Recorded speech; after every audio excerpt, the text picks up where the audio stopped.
Hello. I hope, oops, I dropped something. I hope you're doing well today. Um, I am doing okay today. The weather is beautiful and I've had some really good news lately and it's very helpful. So I want to read from Streams in the Desert to you today. I've shared some of this before. I don't do it every time, but so this passage comes from Acts 12:7. Suddenly, an angel of the Lord appeared, and a light shone in the cell. He struck Peter on the side and woke him up. Quick, get up, he said, and the chains fell off Peter's wrists. Acts 12:7. And then also Acts 16:25 through 26.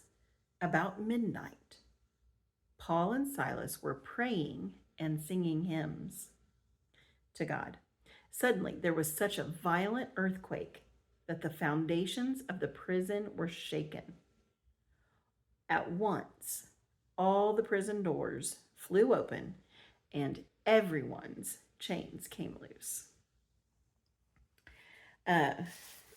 Key things that stood out to me in those scriptures were like suddenly and at once. So it's like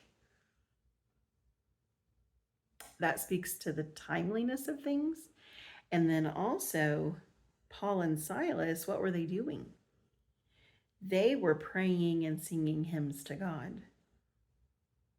Those are key elements to our walk with the Lord. Key elements. Praying and singing hymns to Him. Okay, so this is the way God works. In our darkest hour, He walks to us across the waves, just as an angel came to Peter's cell when the day of Peter's execution dawned. And when the scaffold was completed for Mordecai's execution, the king's sleeplessness ultimately led to his action favoring God's favored race. And that part comes from Esther 6. Dear soul, you may have to experience the very worst before you are delivered, but you will be delivered. Isn't that good news? God may keep you waiting, but He will always remember His promise and will appear in time to fulfill His sacred word that cannot be broken. God has a simplicity about Him in working out His plans, and yet He possesses a resourcefulness equal to any difficulty. Sometimes, though, we think, how am I going to get through this, Lord? How am I going to do it? How are you going to get me through this?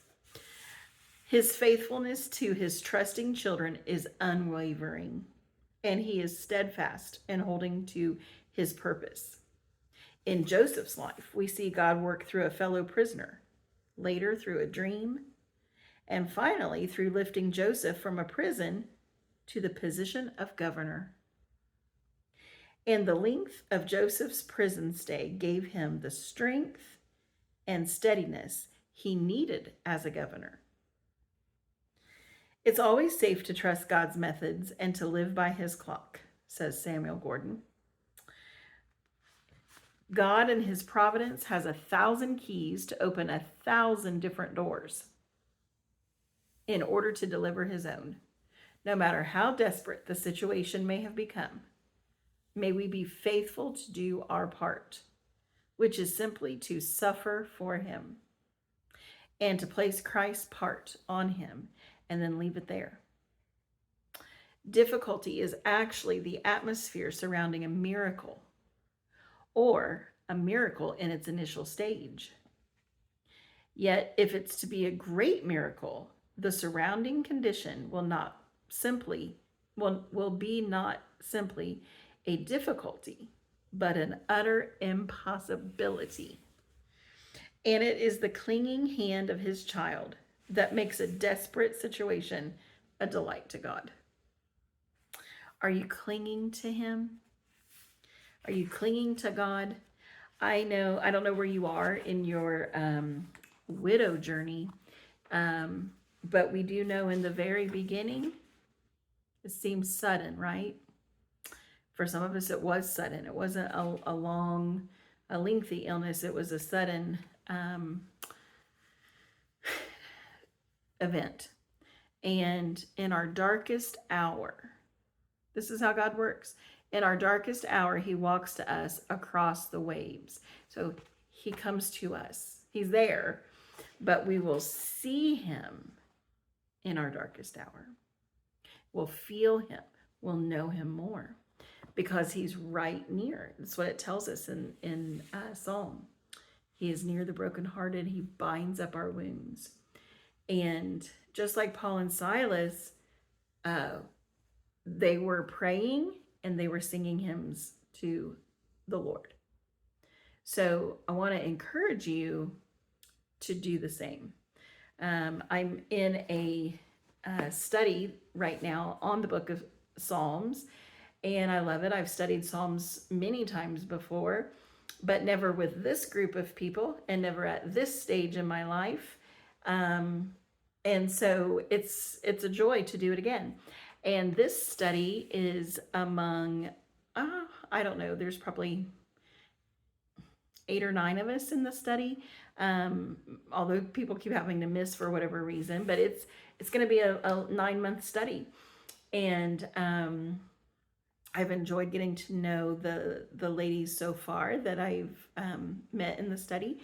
And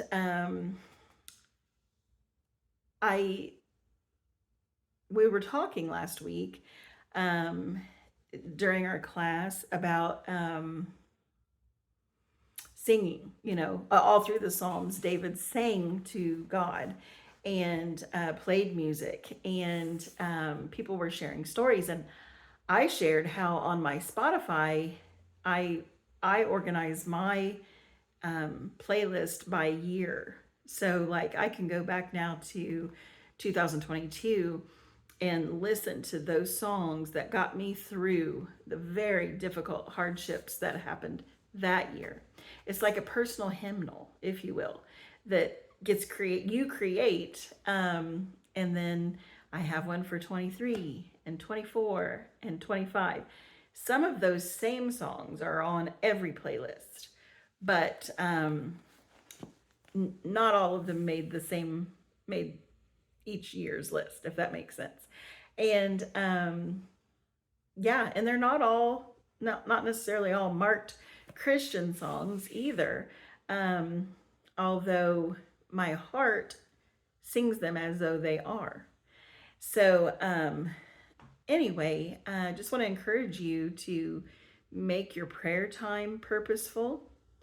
I do like to write out things, and then I can go back and look and see where the Lord has brought those prayer requests to pass. Also, I like to mark time with songs. So that's just an easy way. So anyway, when I shared that in the study, another lady just loved that because she said that she had just created one giant list, but she loved the idea of breaking it up into years. And so I like that too, as far as like being able to share, something that helps me to help someone else. And and I had shared, we just came up on the 2-year mark of my brother passing from this world. And it's heavy when you remember those you love and they're gone. And the song that got me through that season, when I go back to not December, to the year of 2023 is when David died. It was Amy Grant's song, Trees Will Never See. And I think I hit a record high for myself. Spotify will count the minutes for you that you listen to a certain song, and I was blown away. I remember just listening to that and singing that over and over and over. And sometimes I feel like David. um, you know, anyway, not all parts of my life line up with his, but my crying out in despair and praying to the Lord um, often does feel like him. So, anyway, just want to encourage you today. Stay speaking to the Lord, keep growing your relationship with him, even in your heartache of missing those you love, whether it be your husband or others in your life who have gone on. And it is hard, it leaves a hole, but praying and talking to God and singing can help fill that void. So that's my gift for you today. Be encouraged.